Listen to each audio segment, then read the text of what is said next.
जय हिंद मित्रों। हिंदी पाठशाला के ऑडियो प्रोग्राम में आप सभी मित्रों का हार्दिक स्वागत है। आज हम बात करेंगे जो दो देशों के बीच समझौतों की, चीन और ईरान के बीच जो समझौता हुआ है और उस समझौते से अन्य देशों पर क्या असर पड़ेगा। तो आपको बता दें कि अमेरिकी समाचार पत्र न्यूयॉर्क टाइम के एक रिपोर्ट के मुताबिक चीन और ईरान के बीच एक महत्वाकांक्षी रणनीतिक एवं व्यापारिक समझौता हुआ है। दोनों देशों के बीच हुए समझौते अगले 25 सालों तक के लिए मजबूत माने जाएंगे। चीन को अभी ईरान की संसद मजलिस से अभी मंजूरी नहीं मिली है और न ही इसे सार्वजनिक किया गया है, लेकिन सूचना के मुताबिक यह समझौता अपने अंतिम चरण में है। इसी को देखते हुए फिर इस पर औपचारिक जामा पहनाया जा रहा है। इसके चलते अन्य देशों पर जो है प्रभाव पड़ सकता है। तो आपको बता दें कि जो समझौता हुआ है वह करीब 4,000 अरब डॉलर की इस समझौते के तहत ईरान चीन को अगले 25 सालों तक बेहद सस्ती दरों पर कच्चा तेल उपलब्ध कराएगा, जिसके बदले में चीन ईरान में बड़े स्तर पर निवेश करेगा। इसी के साथ इस समझौते के अनुच्छेद 6 के मुताबिक दोनों देश ऊर्जा, इंफ्रास्ट्रक्चर, उद्योग और तकनीकी क्षेत्र में आपसी सहयोग को बढ़ाएंगे।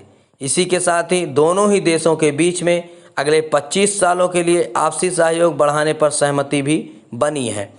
चीन और ईरान के तेल और गैस उद्योगों में 280 अरब डॉलर का निवेश करेगा।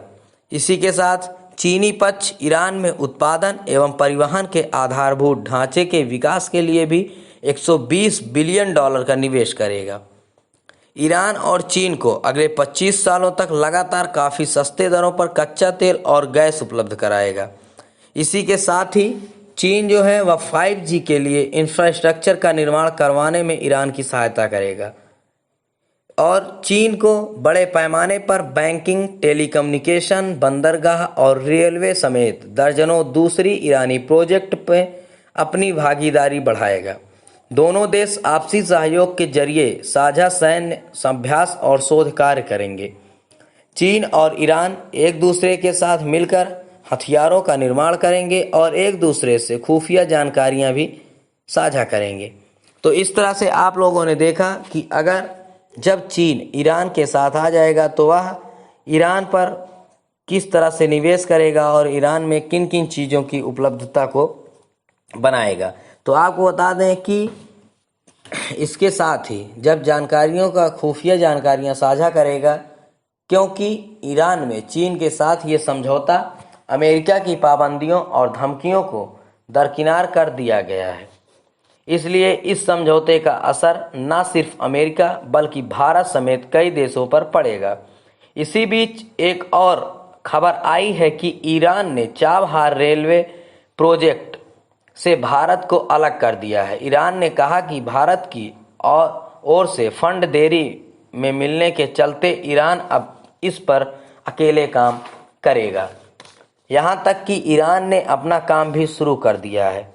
बताएं दें कि ईरान और भारत के बीच 4 साल पहले चाबहार में अफगानिस्तान तक रेल लाइन बिछाने को लेकर एक समझौता हुआ था। ये परियोजना भारत की मदद से पूरा होने वाला था। मौजूदा वक्त में भारत और अमेरिका, इजराइल, सऊदी अरब जैसे ताकतवर देश ईरान के खिलाफ खड़े हैं।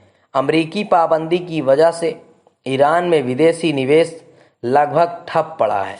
ऐसे में चीन ईरान का सहयोगी बनता है तो ट्रंप प्रशासन द्वारा ईरान पर लगाई गई कड़ी पाबंदियां कमजोर पड़ जाएंगी, जिससे चीन की वजह से ईरान में विदेश निवेश, तकनीकी विकास को गति मिलेगी। कच्चे तेल के सबसे बड़े आयात वाला देश चीन को बेहद सस्ते दरों पर तेल और गैस मिलेगा। इसके अलावा रक्षा मामले में चीन की स्थिति काफ़ी मजबूत है, इसलिए चाहे रक्षा उत्पाद हो या सामरिक क्षमता के जरिए चीन दोनों तरह से ईरान की मदद कर सकता है। दूसरी तरफ ईरान के लिए चीन इसलिए अहम है क्योंकि यह उसकी वन बेल्ट वन रोड परियोजना को कामयाब बनाने में सहायक हो सकता है।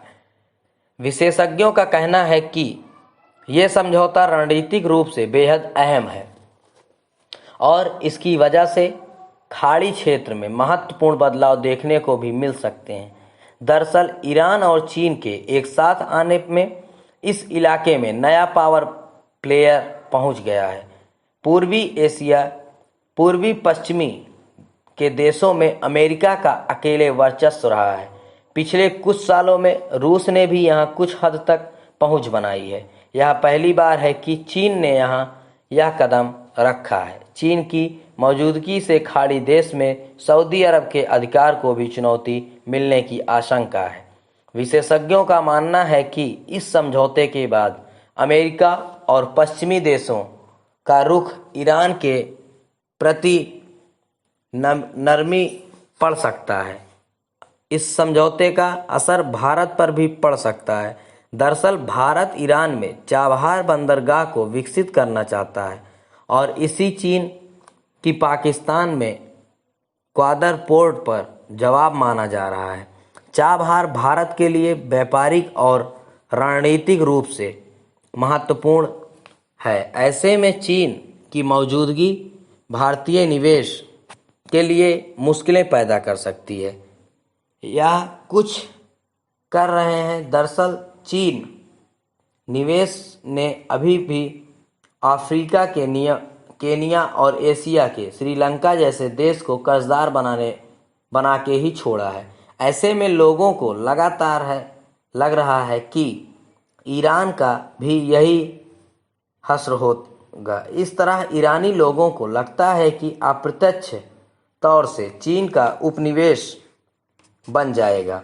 मतलब कि जो चीन है वहाँ का ईरान जो है वह उपनिवेश बन जाएगा। तो आप लोगों ने देखा कि किस तरह से अभी तक जो ईरान अमेरिका से डरता था, आज वह ईरान जो है चीन का साथ पाने के बाद किस तरह से एक मजबूत पैठ बना लेगा और अपना भी वह पश्चिमी देशों में एक वर्चस्व कायम कर लेगा। लेकिन कुछ लोगों का यह भी मानना है कि चीन एक ऐसा देश है जो अपना काम निकलने के बाद सभी को धोखा दे सकता है। जैसे केनिया और अफ्रीका और एशिया के श्रीलंका को आज भी कर्जदार बना चुका है और उस कर्जे से अभी तक यह देश नहीं उभरे हैं। तो धन्यवाद मित्रों। अगर आपको हमारा यह वीडियो अच्छा लगता है तो आप लोग हमारे चैनल को सब्सक्राइब करें एवं बेल आइकन दबाना ना भूलें, जिससे कि आने वाली सभी वीडियो आप तक आसानी से पहुंच सकें।